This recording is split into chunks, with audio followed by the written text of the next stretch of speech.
di sini saya akan menjelaskan tentang sejarah usul fikih. Pada mulanya, para ulama dahulu menyusun ilmu fikih sesuai dengan Al-Quran, hadis, dan ijtihad. Setelah Islam berkembang dan mulai banyak negara masuk ke daulah Islamiyah, semakin banyak pula pertanyaan mengenai budaya baru yang tidak ada di zaman Rasulullah. Maka, karena hal tersebut, para ulama usul fikih menyusun kaidah-kaidah. Yang pertama, usaha pertama yang dilakukan Imam Syafi'i dalam kitabnya Ar-Risalah. Dalam kitab tersebut, membicarakan tentang kedudukan Al-Quran, hadis, ijma', dan qiyas, dan pokok-pokok dalam peraturan mengambil hukum. Para ulama fikih dalam membahas mengenai usul fikih tidak selalu sama pendapatnya, baik istilah maupun jalan pembicaraannya.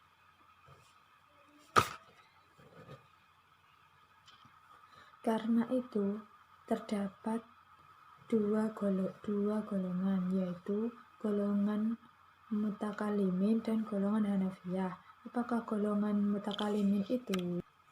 Golongan mutakalimin yaitu pembahasan yang selalu mengikuti cara-cara yang lazim yang digunakan dalam ilmu kalam, yaitu dengan memakai akal pikiran dan alasan yang kuat dalam menetapkan peraturan-peraturan pokok usul, tanpa perhatikan apakah peraturan-peraturan tersebut sesuai dengan persoalan cabang, furu' atau tidak. Dan apakah golongan Hanafiyah itu dalam pembahasannya selalu memperhatikan dan menyesuaikan peraturan-peraturan pokok usul dengan persoalan cabang, furu'. Sekian penjelasan dari saya tentang sejarah usul fikih. Kurang lebihnya mohon maaf. Terima kasih. Perkenalkan, nama saya Laila Novira Priantini. Di sini saya akan menjelaskan pengertian tentang usul fikih. Jadi, secara etimologi, usul fikih terdiri dari dua kata, yaitu usul dan fikih. Dilihat dari kata bahasa Arab, rangkaian kata usul dan fikih tersebut dinamakan dengan tarkib idhofah. Apa sih itu tarkib idhofah? Jadi, tarkib idhofah itu adalah apa-apa yang terdiri atau tersusun dari kata yang disandarkan atau bisa disebut dengan mudhof, dan kata yang disandari atau bisa disebut dengan mudhof ilaih. Sehingga kata usul merupakan bentuk jamak dari kata asal yang menurut bahasa berarti sesuatu yang menjadi dasar bagi yang lain.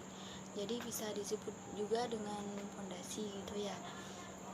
Sehingga usul fikih sendiri berarti suatu yang dijadikan dasar bagi fikih. Secara terminologi, banyak definisi yang diberikan oleh para ulama tentang usul fikih tersebut. Ada beberapa ulama yang mendefinisikan tentang usul fikih. Yang pertama adalah ulama Muhammad Hudhairbait. Beliau berkata bahwa usul fikih tersebut adalah ilmu tentang kaidah atau aturan-aturan, di mana dengan kaidah tersebut seorang mujtahid sampai menemukan hukum syar'i yang diambil dari dalil-dalilnya. Yang kedua ada ulama yang bernama Ali Hazabawahi. Beliau berkata, ilmu usul fikih tersebut adalah kaidah-kaidah yang dengan kaidah tersebut menyampaikan untuk mengistinbatkan atau mengeluarkan hukum dari dalil-dalilnya yang terperinci. Lalu yang ketiga, menurut ulama Abdul Wahab Khalaf, beliau sendiri mendefinisikan ilmu usul fikih tersebut adalah ilmu tentang kaidah-kaidah atau ketentuan-ketentuan dan pembahasan yang dijadikan sebagai sarana untuk memperoleh hukum-hukum syar'i yang berkaitan dengan amaliyah dari dalil-dalilnya yang terperinci. Lalu yang terakhir, menurut ulama Abu Zahra, beliau mendefinisikan usul fikih tersebut adalah ilmu tentang kaidah-kaidah yang menggariskan jalan untuk memperoleh hukum syara yang bersifat amaliyah dari dalil-dalilnya yang terperinci. Maka Dia adalah kaidah yang menjelaskan metode thoriqoh mengeluarkan hukum dari dalil-dalilnya. Sekian penjelasan pengertian usul fikih dari saya. Kurang lebihnya saya mohon maaf. Terima kasih. Di sini saya akan melanjutkan penjelasan tentang objek usul fikih dan tujuan usul fikih. Objek pembahasan usul fikih sesuai dengan keterangan pengertian ilmu usul fikih. Maka yang menjadi objek pembahasan meliputi 1. Pembahasan tentang dalil. Di sini dibahas tentang macam-macam dalil, rukun atau syarat masing-masing dari macam-macam dalil itu, kekuatan dan tingkatan-tingkatannya. Dalam ilmu ushul fikih tidak dibahas satu persatu dalil bagi setiap perbuatan. Kedua, pembahasan tentang hukum. Pembahasan tentang hukum dalam ilmu ushul fikih adalah secara umum, tidak dibahas secara terperinci hukum bagi setiap perbuatan. Pembahasan tentang hukum ini meliputi pembahasan tentang macam-macam hukum dan syarat-syaratnya. Ketiga, pembahasan tentang kaidah.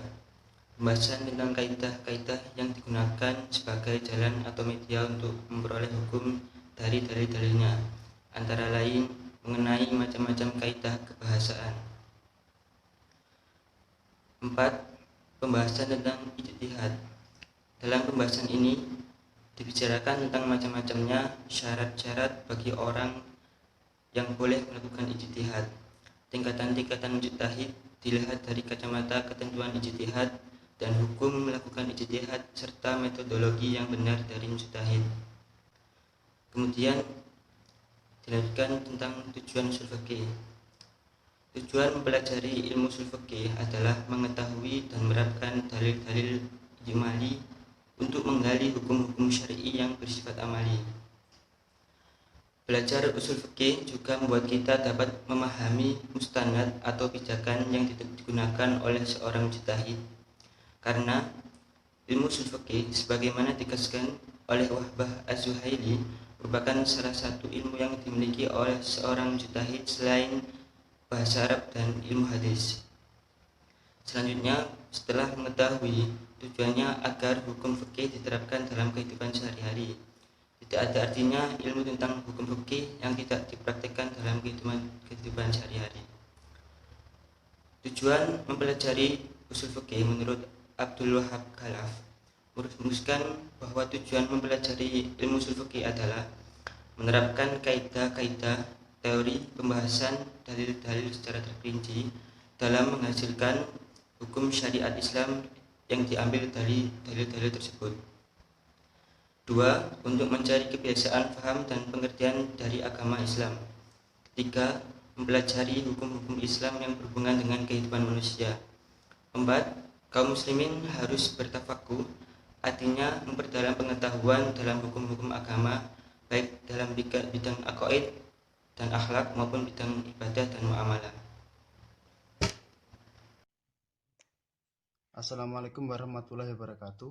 Perkenalkan, nama saya Muhammad In'amul Awad. Kali ini saya akan menerangkan yang pertama itu ruang lingkup dan yang kedua perbedaan antara usul fikih dan fikih. Yang pertama dulu ruang lingkup. Ruang lingkup menurut Abu Zahroh itu menyebutkan bahwa ruang lingkup itu pembahasan fikih, usul fikih terdiri dari yang pertama hukum syar'i dan yang kedua itu yang menetapkan hukum yaitu Gusti Allah Subhanahu wa taala, yang ketiga cara-cara istinbat, yang keempat al-mustanbit atau mujtahid. Dan yang kedua tadi itu perbedaan antara usul fikih dan fikih. Usul fikih, objek usul fikih adalah dalil-dalil, sedangkan objek dari fikih adalah perbuatan seseorang yang telah mukallaf atau dewasa dalam menjalankan hukum. Jika usuli atau ahli usul fikih membahas dalil-dalil dan kaidah-kaidah yang bersifat umum atau fuqaha atau ahli fikih mengkaji bagaimana dalil-dalil juz atau bagian dari diterapkannya pendapat peristiwa-peristiwa khusus. Ilmu usul fikih hadir dengan tujuan untuk mengetahui dalil-dalil syariat, baik yang yang menyangkut bidang akidah, ibadah, muamalah, akhlak, maupun saksi atau hukum yang berkaitan dengan masalah pelanggaran atau kejahatan.